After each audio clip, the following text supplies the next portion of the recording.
ఈ press meet ముఖ్య ఉద్దేశం మీ అందరికి కూడా తెలుసు. గత వారం రోజుల నుంచి కందుకూరులో ప్రతిపక్షం కాని వైఎస్ఆర్సీపీ పార్టీ కందుకూరు నియోజకవర్గంలో ఈ రామాయపట్నం పోర్టు ప్రైవేటీకరణ చేస్తూ ఉంది ప్రభుత్వం అని చెప్పి అనేక మందికి అపోహలు సృష్టిస్తూ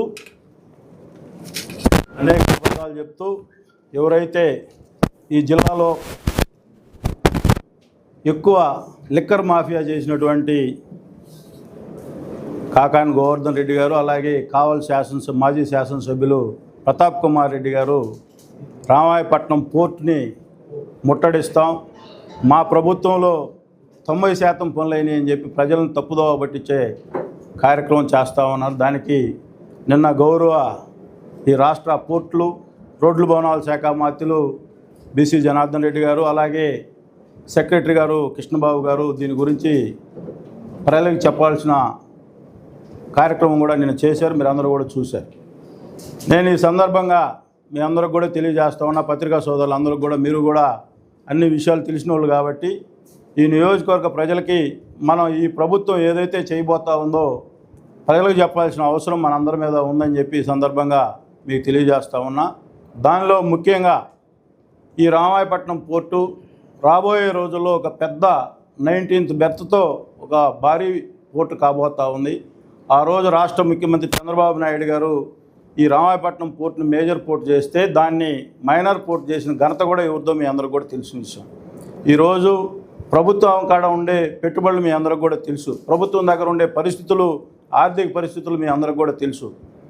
5,000 కోట్లతో 4 బెర్తలు అవుతూ ఉంటే టోటల్ 19 బెర్తలు కావాలంటే సుమారు 20,000 కోట్ల రూపాయలు ఖర్చు అవుతుంది. దీన్ని PPP మోడులో తీసుకెళ్ళి ఓన్లీ O&M వరకే ప్రైవేట్ సంస్థకి ఇస్తే, అది కూడా గ్లోబల్ బిడ్ మీ అందరూ కూడా తెలుసుకోవాల్సిన అవసరం. ఈ రాష్ట్రంలో ఉండే అవినీతి డబ్బు ఉండే వైఎస్ఆర్సీపీ పార్టీ కూడా ఆ గ్లోబల్ టెండర్లో పాల్గొనవచ్చని చెప్పి ఈ సందర్భంగా తెలియజేస్తూ ఉన్నా. మన అందరం కూడా ఈరోజు ఉన్న పరిస్థితుల్లో 20,000 కోట్లు ఇంకా 15,000 కోట్లు పెట్టుబడి పెట్టాలి, 20 సంవత్సరాల్లో దాన్ని కంప్లీట్ చేయాలనే ఆలోచనతో ఈ ప్రాంతం అంతా కూడా అభివృద్ధి చెందుద్ది. 20 బెర్తలు వచ్చిన తర్వాత ఈ పోర్టు ఏ విధంగా అభివృద్ధి చెందుతుందో మనందరం కూడా ఒకసారి ఆలోచించాల్సిన అవసరం ఉంది. ఈరోజు రాష్ట్ర ప్రభుత్వం 12% వాటా పెట్టుకొని ఎక్కడా కూడా భూములు ఓన్లీ లీజే ఇచ్చింది, కానీ ఎక్కడా కూడా సముద్రంలోని వాటా హక్కులు కానీ ఎక్కడా కూడా ప్రభుత్వం కంట్రోల్లోనే ఉన్నాయి. ఓన్లీ పోయిన మెయింటెనెన్సే 50 సంవత్సరాలకి ఈరోజు టెండర్లు పిలుస్తూ ఉన్నారు. 12% ప్రభుత్వం దగ్గరే పెట్టుకొని మినిమం గ్యారంటీ ఫర్ ఇయర్ ఈ సంవత్సరం నుంచే 10 కోట్లు వాళ్ళ వ్యాపారం చేసినా చేయకపోయినా ప్రభుత్వానికి 10 కోట్ల రూపాయలు, ఇక్కడి నుంచి లాస్ట్కి వచ్చేసరికి 150 కోట్ల రూపాయలు, అంటే ప్రతి సంవత్సరం కూడా 1% పెరుగుతా లాస్ట్ చివరికి వచ్చేసరికి 150 కోట్లు ఫర్ ఇయర్ ప్రభుత్వానికి వచ్చే పరిస్థితి. అలాగే ఈరోజు అడ్వాన్స్ కూడా ఈ రాష్ట్రంలో దేశంలో కూడా ఎక్కడా జరగలేదు. 1,500 కోట్లు అడ్వాన్స్ తీసుకునే ఈ O&M కార్యక్రమం కూడా, అంటే వాళ్ళ షరతులు ఎంత కండిషన్గా ఈ రాష్ట్ర ముఖ్యమంత్రి ఒక ఎక్స్పీరియన్స్తో ఈ రాష్ట్రాన్ని అభివృద్ధి చేయాలనే ఆలోచనతోనే ముందుకు పోతా ఉన్నాడు. కానీ ఈ వైసీపీ లాగా దాచుకోవడం మీరు ఒకటే క్లియర్గా మీ సందర్భంగా మీకు గుర్తు చేయాల్సిన అవసరం కూడా ఉంది.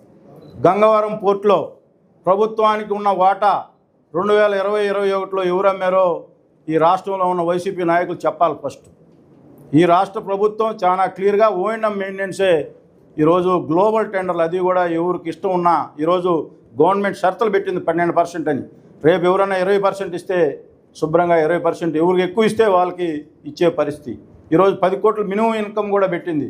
దానికంటే ఎక్కువ ఎవరు ఇస్తామంటే వాళ్ళకే ఇచ్చే పరిస్థితి. కానీ ఎక్కడ కూడా దీంట్లో ఓపెన్ బిడ్ పెట్టారు, గ్లోబల్ టెండర్లు ఈ ప్రపంచంలో ఉండే ఏ కంపెనీ అయినా వచ్చి వేసే విధంగా వెసులుబాటు కూడా కల్పించారు. మన అందరం కూడా ఇది తెలుసుకోవాల్సిన అవసరం ఉందని చెప్పి సంవత్సరాల్లో ఈరోజు రాబోయే రోజులు ఈ 19 బెర్తలు కంప్లీట్ అయితే ఈ ప్రాంతం ఏ విధంగా అభివృద్ధి చెందుద్దో మనందరం కూడా ఒకసారి ఆలోచించాలని చెప్పి ఈ రాష్ట్ర ప్రభుత్వం మనన్నీ కూడా మీ అందరికి కూడా తెలిసి ఈరోజు PPP మోడ్లో ఒక ప్రైవేటు భాగస్వామ్యం O&M చేస్తూ ఉంటే వాళ్ళ ఇన్కమ్ కోసం ఏ విధంగా కష్టపడి పనిచేస్తారో మనందరం కూడా ఒకసారి ఆలోచించాలి. ప్రభుత్వం అయితే ఇన్ని వనరులు ఈరోజు 500 కోట్లు 1,500 కోట్లు ముందే అడ్వాన్స్ తీసుకొని 5,000 కోట్లకి మనం చూసాం. ఇన్ని రోజు నుంచి ఈ రోజు దాకా పని జరుగుతూనే ఉందంటే గవర్నమెంట్లో ఉండే ఆర్థిక పరిస్థితులను బట్టి లేట్ అవుతుంది. కాబట్టి O&M ఇస్తే తప్పనిసరిగా వాళ్ళ వ్యాపారాన్ని పెంచి మనకు కూడా దాంట్లో వాటా షేర్ గవర్నమెంట్ కూడా వస్తుంది. కాబట్టి గౌరవ ముఖ్యమంత్రి గారు ఈ ఆలోచనతో ముందుకు పోతూ ఉన్నారు. మీరు అందరూ కూడా ఈ ప్రతిపక్ష పార్టీలు నేను ఒకటే సూటిగా అడుగుతున్నా, మీలాగా పోర్టులు అమ్మే ఆలోచన ఈ ప్రభుత్వానికి లేదు. గంగవరం పోర్టు ఎందుకు అమ్మారో ఈ రామాయపట్నం ముట్టడనే వాళ్ళు ఫస్ట్ దానికి సమాధానం చెప్పాల్సిన అవసరం వాళ్ళ మీద ఉందని చెప్పి ఈ సందర్భంగా తెలియజేసుకుంటూ, మీరందరూ కూడా ఈరోజు అలాగే మీరు ఈ 19 బెర్తులు కంప్లీట్ అయిన తర్వాత అక్కడ 850 ఎకరాలు ఉంది, దాన్ని కూడా ఓన్లీ లీజుకే ఇస్తూ ఉన్నారు. అనేక పరిశ్రమలు రాబోతూ ఉన్నాయి. ఏ పరిశ్రమలు వచ్చినా కూడా ఈ ప్రాంత యువతకే ప్రాధాన్యత వస్తుందని చెప్పి, అలాగే మీరందరూ చివరిగా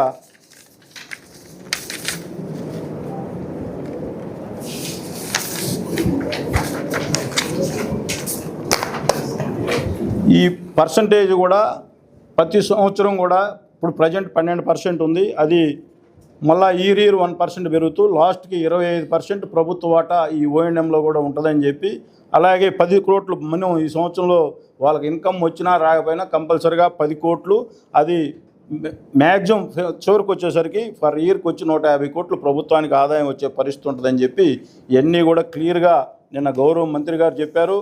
అలాగే నిన్న గౌరవ సెక్రటరీ గారు కూడా చెప్పారు. మీ అందరూ కూడా చూడాల్సిన అవసరం అంత ఉందని చెప్పి ఈ సందర్భంగా మీ అందరూ కూడా పత్రికా సోదరులు కూడా ఈ ప్రాంతంలో మీ అందరూ కూడా భాగస్వాములు కాబట్టి ఈ ప్రాంత అభివృద్ధికి ఎలాంటి ఆటంకం వచ్చినా కూడా ఇక్కడ ఎవరూ కూడా ఖాళీగా కూర్చోం. ఈ వైసీపీ నాయకులాగా కళ్ళు మూసుకొని అన్నీ తెలిసి ఈరోజు నేను అడుగుతా ఉన్నా, ప్రకాశం జిల్లాలో ఉన్న కందుకూరు నియోజకవర్గాన్ని నెల్లూరు జిల్లాలో కలిపినప్పుడు ఈ నోర్లన్నీ ఏమైపోయినాయని నేను అడుగుతా ఉన్నా. మాకు ఎంత చిత్తశుద్ధి ఉందో ఈ సందర్భంగా మీకు తెలియజేయాల్సిన అవసరం ఎంతైనా ఉంది. మేము ఆ రోజు ఎలక్షన్లో ఏదైతే చెప్పామో ప్రకాశం జిల్లాలో ఈ కందుకూరు నియోజకవర్గం ఉండాలని చెప్పాం, చూపించాం. తప్పకుండా ఏదైతే మా చంద్రబాబు నాయుడు, మా ముఖ్యమంత్రి చంద్రబాబు నాయుడు గారు కానీ, మా యువ నాయకులు లోకేష్ బాబు గారు కానీ, మా ఉప ముఖ్యమంత్రి పవన్ కళ్యాణ్ గారు కానీ, అలాగే బీజేపీ పార్టీ నాయకులు కానీ ఈ రాష్ట్రానికి ఏ చిన్న నష్టం జరిగినా కూడా చూస్తూ ఊరుకుంటారని చెప్పి ఈ సందర్భంగా మీకు తెలియజేస్తూ ఉన్నాం. అలాగే ఈరోజు ఈ వైఎస్ఆర్సీపీ పార్టీ రోజుకొక డ్రామాలు తీసుకొని వస్తూ ఉంది. మీరు అందరూ కూడా చూస్తూ ఉన్నారు. ఈ రాష్ట్రంలో ఇరిగేషన్ శాఖని విధ్వంసం చేసి రాష్ట్రంలో ఎక్కడా కూడా పోలవరంలో ఆ రోజు ఎటువంటి పరిస్థితులు ఉన్నాయో మీరు అందరూ కూడా చూశారు. వెలుగొండలో నీళ్లు ఇవ్వకుండానే రేత్రిపాటు సినిమా సెట్టింగ్లు వేసి జాతికి అంకితం చేస్తానని చెప్పి అబద్ధాలు చెప్పారు. అలాగే ఈరోజు మళ్ళా కొత్త డ్రామా వేసి రాయలసీమ లిఫ్ట్ ఇరిగేషన్ స్కీమ్ అని చెప్పి నెల్లూరు జిల్లాలో మీటింగ్ పెట్టిన నాయకులు నేను సూటిగా అడుగుతా ఉన్నా.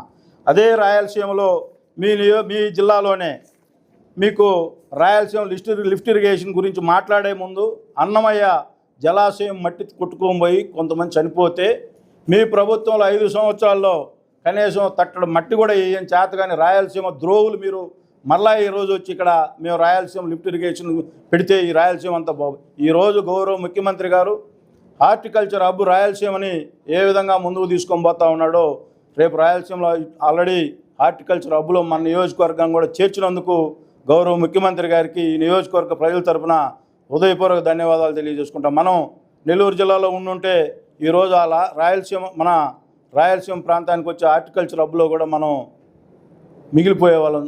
అదృష్టవశాత్తు గౌరవ ముఖ్యమంత్రి గారు మొన్ననే కలిపినా కూడా ఈ కందుకూరు ప్రజల పట్ల ఆయనకున్న ప్రేమని మళ్ళా ఈ హార్టికల్చర్ హబ్లో కూడా కందుకూరు నియోజకవర్గాన్ని చేర్చాడంటే ఈ ప్రభుత్వానికి ఈ నియోజకవర్గం పట్ల ఎంత చిత్తశుద్ధి ఉందో మీరు అందరూ కూడా ఒకసారి ఆలోచించాల్సిన అవసరం ఎంతైనా ఉంది. ఈరోజు డెవలప్మెంట్ కానీ ఏ విధంగా జరుగుతూ ఉందో మీరు అందరూ కూడా, గత ప్రభుత్వంలో సినిమా సెట్టింగ్లు వేసి నీళ్లు విడుదల చేస్తామంటే తెల్లారి పొద్దున ఉదయానికి పోతే ఎక్కడ కాలువలో నీళ్లు లేని పరిస్థితి అన్నీ కూడా ఈ రాష్ట్ర ప్రజలన్నీ గమనించారు.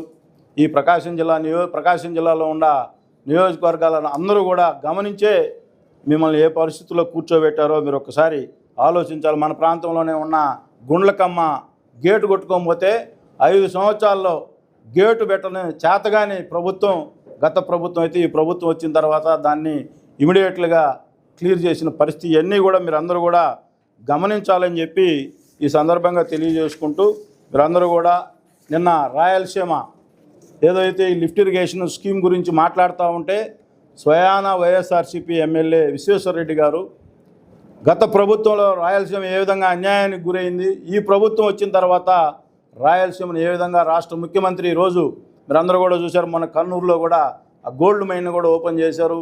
ఈరోజు అనేక అభివృద్ధి కార్యక్రమాలు రాయలసీమలో ఈరోజు సోలార్ పవర్ ఎన్ని యూనిట్లు వస్తూ ఉన్నాయో ఒకసారి అక్కడ పోయి చూస్తే ఈ వైసీపీ నాయకులకు తెలుసుద్దని చెప్పి ఈ జనాలను ఎదురులేస్తే ఏదో ఒక విధంగా ఈ రాష్ట్రంలో విధ్వంసాలు సృష్టించాలి, ఈ రాష్ట్రంలో కులాల మధ్య గొడవలు సృష్టించాలి, లేకపోతే ప్రాంతాల మధ్య విద్వేషాలు సృష్టించాలి. ఇవన్నిట్లో భాగమే. అదే అంటే నిద్రలేసి మీరు అందరూ కూడా ఒకసారి గమనించాలి. ఈ రాష్ట్రంలో ఎవరూ పెట్టుబడి పెట్టకూడదు. ఈ రాష్ట్రంలో మీరు అందరూ కూడా గమనించాల్సిన అవసరం.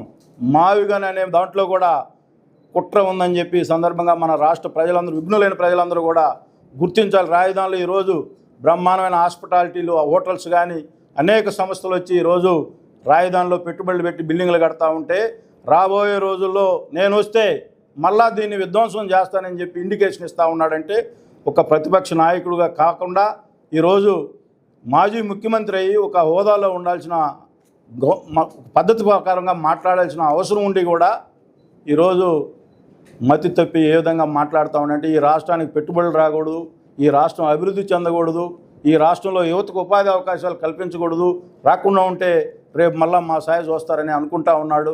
ఈ రాష్ట్రంలో విఘ్నులైన ప్రజలందరూ కూడా గత 5 సంవత్సరాల్లో ఈ రాష్ట్రంలో ఉన్న ఆర్థిక పరిస్థితి ఏ విధంగా నాశనం అయిపోయింది, మళ్ళా రిపీట్ అయితే ఈ రాష్ట్రంలో పరిస్థితులను కూడా ఊహించుకునే పరిస్థితి ఈ రాష్ట్ర ప్రజలు లేరని చెప్పి ఈ సందర్భంగా వైసీపీ నాయకులు తెలియజేసుకుంటూ, మీరందరూ కూడా ఈ ముట్టడనే నాయకులు నేను సూటిగా అడుగుతా ఉన్నా. మీరు గంగవరం పోర్టు ప్రభుత్వ వాటాని ఎందుకు అమ్మారో రామాయపట్నం పోర్టుకు వచ్చే ముందు ఈ రాష్ట్ర ప్రజలకు చెప్పాల్సిన అవసరం ఉందని చెప్పి ఈ సందర్భంగా తెలియజేసుకుంటూ, ఈ నియోజకవర్గ ప్రజలందరికీ కూడా నేను మనవి చేస్తూ ఉన్నా. ఈ రాష్ట్ర ప్రభుత్వం వాళ్ళలాగా ప్రభుత్వంలో ఉండే వాటాలు అమ్మే ప్రభుత్వం కాదు, ప్రజల కోసం పనిచేసే ప్రభుత్వం ఈ కూటమి ప్రభుత్వం అని చెప్పి ఎవరు కూడా అపోహలకు గురి కావాల్సిన అవసరం లేదు. ప్రభుత్వ వాటా ఎక్కడికి పోవడం లేదు. ఓన్లీ O&M మెయింటెనెన్స్ మాత్రమే PPP మోడ్లో గ్లోబల్ టెండర్లు పిలుస్తుందని చెప్పి ఈ నియోజకవర్గ ప్రజలందరూ కూడా మీ ద్వారా తెలియజేసుకుంటూ సెలవు తీసుకుంటా ఉన్నా.